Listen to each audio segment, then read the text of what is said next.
Сайн байцгаана уу? Манай дараагийн дугаар ороход бэлэн болсон байна. Энэ удаагийнхаа дугаараар та бүхэндээ бас л нэгэн маш харамсалтай иргэн тухай ярьж өгөхөөр бэлдсэн байгаа. За ингээд шууд бичлэгээ эхэлцгээе.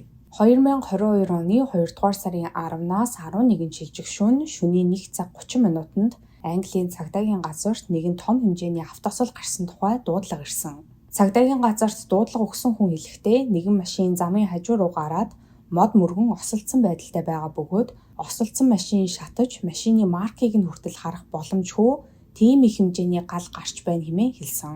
Энэхүү дуудлагын дагуу цагдаагийн ажилтнууд осол болсон газар ирэх үед нэгэн машин замаас гараад мод мөргөчихсөн шатаж буй байдалтай байж исэн. Шуурхай албаныхан яаралтай галыг унтраан осолдсон машиныг шалгаж үзэх үед дотроос нь 2 цогцос олдсон байдаг. Олдсон цогцснуудын ихэнх хэсэг нь шатаж цаашлаад машины ослоос болоод царай нь танигдахгүй болсон байсан тул мөрдөгчид цогцснуудыг шүүх эмнэлэг рүү илгээн ямар хүмүүс машин дотор явж ирснийг шүдээр нь тогтоон олсон байдаг. За ослоор амь насаа алдсан 2 хүний нэг нь Мухаммед Хашид гэх хэрэгтэй байсан бол нөгөөх нь 21 настай Сакиб Хусейн гэх хэрэгтэй байсан. Хоёрын 2 хүн аимшигтай автослоос болон амиа алдсан тул мөрдөгчид яг юунаас үүдэн автосол гарсан гэдгийг тогтоохоор ажиллаж эхэлдэг. Ихэнх тохиолдолд согтуугаар жолоо барьсан, машинд нь нэвтрэл гарсан, аль эсвэл хурд хэтрүүлснээс болж ийм аимшигтай ослууд гардаг тул мөрдөгчид эхэндээ энэхүү ослыг гадны нөлөөтэй гэж бол огт таамаглаагүй. Гэтэл удалгүй мөрдөгчид осолд орон амь насаа алдсан 21 настай Сакиб Хусейн яг осолд орохынхоо өмнө Английн шуурхай албаны 990 утсанд дуудлага өгсөн гэдгийг нь олж мэдсэн. Энэхүү дуудлагандаа Сакиб хэлэхдээ өөрийг нь болон найзыг нь хэдэн хүмүүс 2 машинтай араас нь дагаад замын хажуу руу шахаад байгаа талаар хэлсэн бөгөөд энэхүү 2 машин дотор байгаа хүмүүс өөрсдийг нь алах гэж байна хэмээн хэлсэн байдаг. Сакибийн дуудлаганд хариу өгсөн оператор түүнээс яагаад ингэж бодох болсон талаар нь асууж Сакибийг яг хаана явж байгаа байршлыг нь тодруулахаар оролцоор байсан ба Сакиб энэ үед араас нь дагаад явж байгаа 2 машин өөрийнх нь суугаад явж байгаа машины араас мөргөөд байна хэмээн хэлээд дуудлаганд тасарсан. Оператор буцаад Сакибтэй холбогдохоор оролдсон хэд хэдэн удаа түн рүү буцаад залгсан бодловч Сакиб утсандаа огт хариулаагүй байдаг. За Сакибийг амь насаа алдахаасаа өмнө шуурхай албаны утас руу залган энэхүү дуудлагыг өгсөн гэдгийг олж мэдсэн мөрдөгчид энэхүү осол нь зүгээр ч нэг золгүй осол биш, хүн амны гэмт хэрэг байж болцшгүй юм байна хэмээн сэжиглэж эхэлсэн. Ингээд мөрдөгчид хэрэг гарсан өдөр Сакиб Мухаммед 2 осолд орохынхоо өмнө яг хаанаас хаашаа явж ирснийг нь олж тогтоохоор ажиллаж эхэлдэг. Мөрдөгчид Мухаммед Сакиб 2-ын явсан газруудын байршлуудыг нь тогтоож хяналтын камеруудыг нь шалгаж үзэх үед Мухаммед Сакиб 2 Мухаммедийн машинтай нь Tesco Car Park-ийн зогсоол дээр ирж байгаа нь харагдсан. Тэднийг зогсоол дээр ирэхэд зогсоол дээр өөр 2 машин зогсож исэн бөгөөд энэхүү бичлэгэн дээр харагдаж байгаачлан Мухаммед Сакиб 2-ын сууж байгаа машиныг ногоон сумаар, зогсоол дээр байсан 2 машиныг цэнхэр улаан сумаар тус заан тэмдэглэсэн байгаа. За Мухаммед Сакиб 2 зогсоол дээр ирсэн даруйдаа машинаасаа буулгүй буцаад хөдлөөд явчихсан. Харин энэ үед нь зогсоол дээр тэднийг хүлээж исэн 2 машинч мөн араас нь даган хөдөлсөн байдаг. Үргэлжлүүлэн мөрдөгчид замын хяналтын камеруудыг шалгаж үзсэн ба энэхүү хяналтын камерын бичлэгнүүд дээр зогсоол дээр байсан 2 машин Сакиб Мухаммед 2-ын сууж явсан машиныг араас нь хөөж яваа нь харагдаж байгаа. Шинжээчдийн тогтоосноор тухайн үед 3 машин гуруулаа 160 км/цагийн хурдтай явж исэн бөгөөд Сакиб Мухаммед 2-ын араас дагаж явсан машинууд тэдний машины ардаас нь хид хідэн удаа хүчтэй мөргснөөр тэд замын хажуу руу мод мөргөн осолдож амь насаа алдсан. Тэднийг осолд орсон даруйд ардаас нь дагаж явсан машинууд юу ч болоогүй мэт тэднийг өнгөрөөд явсан ба жаахан явж агаад машинаасаа буцхан өөрсдийн машинаа зүгээр байгаа эсхийг шалгаж байгаа бичлэг нь мөн хяналтын камерын бичлэгт бичигдүүлсэн.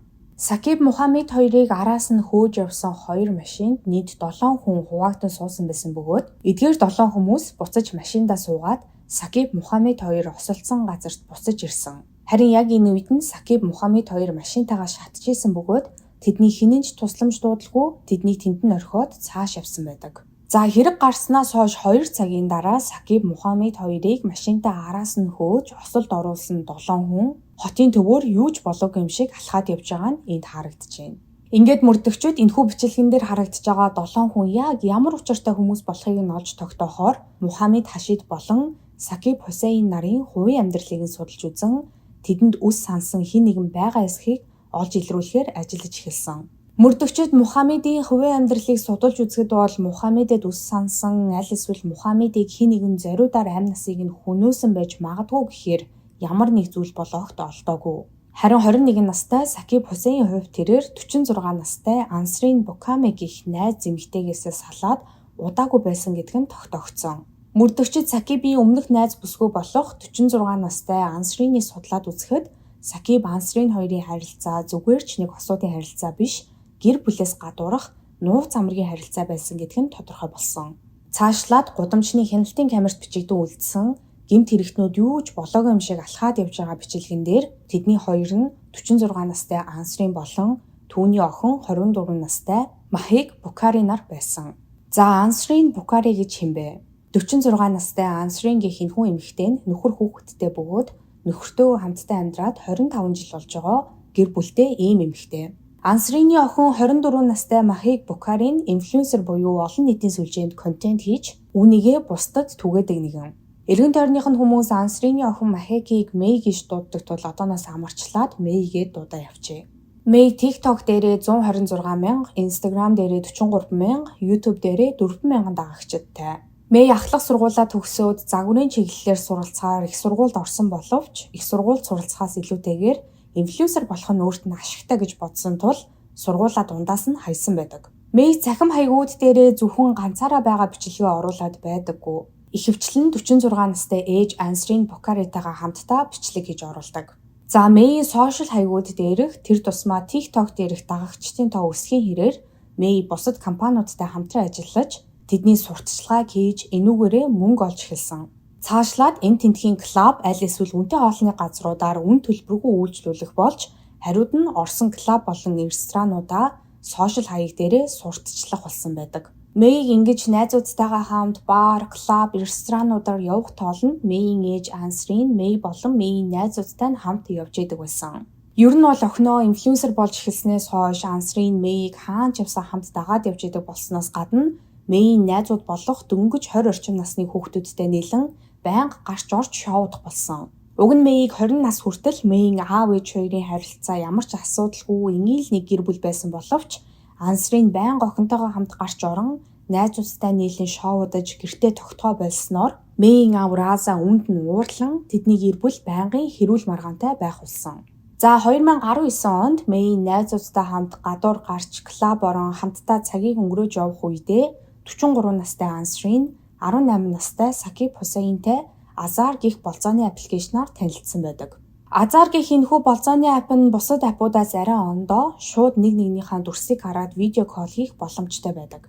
Ансрин Сакиб хоёр энэхүү болзооны аппаар хэд хэдэн удаа дүрсээ харан хоорондоо ярилцаж дугаараа солилцсныхон дараа нэгэн бааранд болзоо тавлан уулзахаар болсон. Ингээд тэд эхний болзооноос хойш дахин хэд хэдэн удаа болзоонд гарч байнга холбоотой байх болсноор Ансрин нөхөр Разагаа хуурч гэр бүлээс гадуурх харилцааг эхлүүлсэн. Ансрин Сакиб хоёрын гэр бүлээс гадуурх нууц амргийн харилцаа бүхэл бүтэн 3 жилийн турш үргэлжилж Раза энэ тухай юу ч мэдээгүй бол харин охин Мэйгийнх нь хувьд ээжийнхээ ааваас нь нууцаар өөр хүнтэй болсон гэдгийг нь бүр эхнээс нь ахуулаад мэдчихсэн. Гэхдээ энэхүү явдлыг нь огт эсэргүүцээгүйгээс гадна ээжигээ өөртөө хамт явж байгаа гэж байнга аавдаа худлаа ярих болсон байдаг. За мөрдөгчид Сакибийн утсыг нь шалгаж үзээд хэрэг гарахаас ердөө хэдхэн 7 хоногийн өмнө Ансрин Сакибтай уулзсан дахин өөртөө уулзах бодлого байгаа талаараа хэлж 3 жилийн турш үргэлжилсэн гэр бүлээс гадуур харилцаагаа дуусгах хүсэлтэй байгаагаа Сакибт хэлсэн гэдгийг нь мөн олж мэдсэн. Энэхүү мэдээг нь харин Сакиб огт сайнаар хүлээж аваагүй. Сакиб хэдэн өдрийн турш Ансринтай холбоо барихаар оролдож түүнийг бодлоо өөрчлөхийг гуйж Ансринтай хамтдаа байхыг хүсэж байгаагаа Ансринд өөрт нь хэлсэн боловч Ансрин энэ бүхнийг огт сонсохыг хүсэхгүй байгаа талаараа болон айл хэдийн шийдвэрээ гаргачихсан байгаа гэдгээ Сакибт хэлсээр л байсан. За Сакиб Ансриныг яагаад ч өөртөө хамт үлдэхгүй өөрөөс нь холбоогоо таслахаар бүр мөсөн шийдсэн гэдгийг нь ойлгосон даруйда харилцаагаа ил болгож хамтдаа байгаа бүх зураг болон бичлэгнүүдээ нөхөрт нь үзүүлэн хэмээн сүрдүүлж эхэлсэн гэдэг нь Сакибийн утсан дээр байсан Ансрин Сакиб хоёрын хоорондоо бичилсэн текст мессежнүүдээс тодорхой харагдчихсан. Ансрины хувьд өөрийнх нь гэр бүлээс гадуурх харилцаа ил болох үе гэдгээс нэлийн айсан байдалтай Сакибт 3,000 паунд санал болгож утсан дээр нь байгаа бүх зураг бичлэгнүүдээ устгахыг Сакибаас гуйсан байсан нь хүртэл ил болсон. За ингээд мөрдөгчид 46 настай Ансрин болон 24 настай Мэй нарыг хүн амны гэмт хэргийн с ิจ гтнээр саатуулан хорьж байцаалт авч эхэлсэн. Ансрин Мэй хоёр хоёулаа хяналтын камерын бичлэгэн дээр байгаа хоёр машины нэгийг нь жолоодод явж исэн гэдгийг хүлээн зөвшөөрсөн. Гэхдээ хэний ч амь насыг хөнөөгөөгүй зүгээр л найзуудтайгаа салхинд гарчаад буцаад гэрлүүгээ явж исэн хэмээн мэдүүлэг өгсөн байдаг. Ер нь бол угаасаа хяналтын камерын бичлэгэн дээр гарч байгаа хоёр машины нэг нь болох цэнхэр өнгөтэй Audi бол Мэйийн өөрийнх нь машин. Мөрдөгчид Мэйийн машиныг нь шалгаж үзэхэд машинаараа ямар нэгэн зүйл мөргсөн гэдг нь тодорхой. Машиных нь урд талд хонхорхоо үлдсэн байсан. За мөрдөгчид дахин Ансрин Мэй хоёроос мэдүүлэг авах үед Ансрин анх өгсөн мэдүүлгээ өөрчилж би ээж болон найзуудынхаа хамтаар гэрлүүгээ явж идэл миний урд талд хоёр машин хоорондоо уралдаад байх шиг байсан. Би хизээж хурд хэтрүүлдэггүй бас хууль бус зүйл хийдэггүй тул хурдаа багасган тэднийг ажиглаж эхэлсэн. Ээж маань миний хажууд суугаад явж исэн тул би ээжээсээ юу хийх ёстойгоо асуухад ээж маань надад 50 удаан яв сандарч болохгүй наад хүмүүс чинь сохтуу юм шиг байна гэж хэлсэн. Би тэр хоёр машинд явж исэн хүмүүсийн хэнийг нь ч танихгүй хэмээн худал мэдүүлэг өгсөн байдаг. За мөрдөгчид хангалттай нотлох баримт олж авахын тулд Ансрин болон Мэйийн утсыг нь шалгаж үзсэн. Гэтэл тэдний утсан дээрээс хэргийн бараг бүх нотлох баримтууд текст мессеж хэлбэрээр олдсон гэж хэлж болно. Өмнө нь хэлсэнчлэн Ансрин охин Мэйтэйгээ маш дутна. Тэд нэгнийгаа ээж охин гэж харахаасаа илүүтэйгээр сайн найзууд гэж хардаг хэмээн Ансрин Мэй хоёрын хин нь бусад хүмүүст ярьдаг байсан. Мөрдөгчид Ансрины утасны байршил болон дуудлага мессежүүдийг шалгаж үзээд Ансрин охин руугаа Сакиб хэрхэн өөрийг нь сүрдүүлж хамт байгаа зураг бичлэг гэх мэт зүйлсээ аавд нь үзүүлэн хэмээн хэлсэн талаар болоод өөрөө Сакибт 3,000 паунд санал болгож бичлэг зургаа устгуулахаар оролдож байгаа талаараа ярьсан. Ансрин Мэй хоёр хоорондоо энэ талаар ярилцж агаад Ансрин 3,000 паунд Сакибт өгсөн ч гэсэн Сакибыг утсан дээрээсээ Ансрины зураг бичлэгийг устгасан гэдгийг нотолж чадахгүй тул байнгын айдастай амьдрцгаах юм байна гэдэг дээр санал нэгдсэн. Ингээд Мэй ээжтэй хандан битгий санаа зов би бүгдийг нь зохицуулчихъя хэмээн хэлсэн байдаг. Дараа нь Мэй хэрэг гарахаас хэдхэн хоногийн өмнө өөрийн найз 28 настай Ракан Карвантай холбогдсон Сакибыг ээжийнх нь амьдралаас алга болгоход өөрт нь туслаач хэмээн гуйсан. Раканч Мэйийн энэхүү хүсэлтийг нь зөвшөөрч 23 настай Рейс Жамал, 23 настай Снап Мустафа, 28 настай Амир Жамал болон 23 настай Наташа Актар нартай холбогдсон. Эдгээр хүмүүс бүгдээрээ нийлж Ансрин Мэй хоёрт туслахаар шийдсэн. Ингээд тэд хоёр машинд хуваагдсан суугаад Сакибыг ирэхээс өмнө машины зогсоол дээр ирэн Сакибыг хүлээж исэн бөгөөд Сакиб Ансринтай уулзахаар машины зогсоол дээр ирэх үедээ Ансриныг ганцаараа биш өөр хэд хэдэн хүмүүстэй хамт ирсэн гэдгийг нь анзаарсан. Тиймээс Мухаммед Сакиб хоёр машинаас буулгүй шууд буцаад явсан байдаг. Харин энэ үед хэргийг үйлдсэн 7 гэмт хэрэгтэн тэднийг араас нь машинтай хөөж осолд оруулахаар машиных нь араас мөргсөөр эцэст нь сансандаа хүрч Мухаммед Сакиб хоёрыг аимшигтай осолд оруулаад машинтайгаа шатаж байгааг нь харж чаад өөрсдөө цааш цугтаацгаасан. Ингээд мөрдөгчүүд Ансрин Мэй хоёртой хамтран Мухаммед Сакиб хоёрыг хөнөөхөд гар бие оролцсон үлдсэн 5 этгээдүүдийг ч мөн хүн амны гэмт хэргийн холбогдогчоор баривчлан саадуулсан байдаг.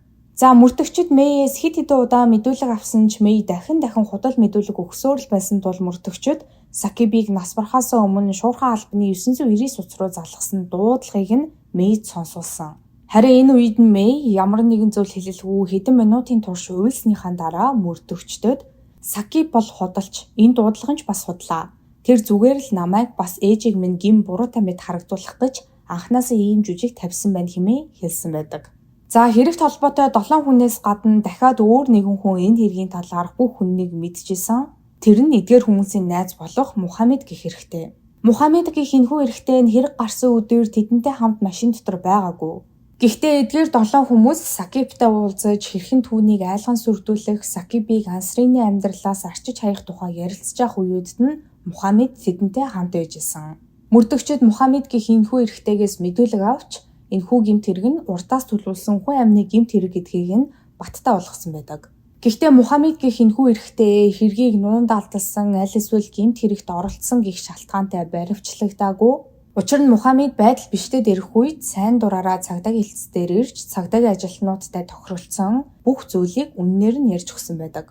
Ингээд хэрэг гарснаас 18 сарын дараа буюу 2023 оны 8 дугаар сард 24 настай Мэй, 46 настай Ансрин, 28 настай Ракан, 23 настай Рейс, 23 настай Снав, 28 настай Амир болон 23 настай Наташа нарын шүүх хурал болж эдгээр 7 этгээдүүд бүгд 2 удаагийн хүн амны гэмт хэрэгт буруутай эсхийг нь тогтоох шүүх хурал албан ёсоор эхэлсэн. Шүүх хурлын үеэр өмгөөллийн багаас гэмт хэрэгтнүүдийг анхнаасаа аллах үйлдэхээр төлөвлөөгүй зүгээр л Сакибыг багахан айлгаад Ансрины бичлэг болон зурагнуудыг бусдгуулахаар оролцсон. Гэтэл бүх үйл явдал буруугаар эргэж хоёр залуу харамсалтайгаар амь насаа алдсан хэмээн хэлсэн байдаг. Харин прокурорын талаас шүүх хурлын үеэр хэлэхдээ Сакиб Ансриныг сүрдүүлж зураг бичлэгнүүдийг нь нөхөрлөө илгээнэ гэсэн нь зөв зүйл биш. Маш буруу зүйл. Гэхдээ тэр 21 настай. 18 настайгаас эхлээд Ансрины нууц амаргаар амьдарч эхэлсэн. 21 настай хүүг ямар ч гим зэмгүй багийнхан найзын хамтаар хөнөөхөөс илүүтэйгээр асуудлыг арай өөр аргаар шийдэх боломжууд тэдэнд байсан. Гэхдээ тэд 2 хүний амь насыг хөнөөх нь цагдаагийн газарт очиод Сакиб өөрийг нь сүрдүүлээд байгаа талаар хэлэхээс илүү дээр гэж үзсэн. Энэ бол яаж ч харсан урдаас төлөвлөсөн хүн амны гэмт хэрэг өөр тайлбар байх ямар ч боломжгүй хэмээн хэлсэн байдаг. За тэдний шүүх хурал бүхэл бүтэн 15-7 хоногийн турш үргэлжилсэн. Ингээд эцэст нь шүүхээс 24 настай Мэй, 46 настай Ансрин, 23 настай Рейс, 28 настай Рака нарыг 2 удаагийн хүн амны гэмт хэрэгт буруутай хэмээн үзсэн.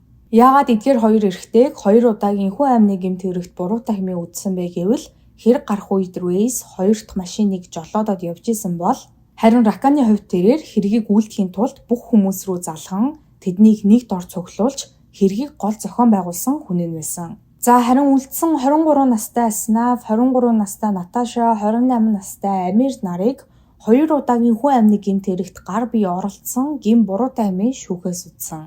Ингээд хэрэг гарах үед машин жолоодж исэн этгээдүүд болох 24 настай Мэй болон 23 настай Рейс нарыг 31 жилийн дараа давж заалдах хэрэгтэйгээр насаар нь хорихлаар шийтгсэн.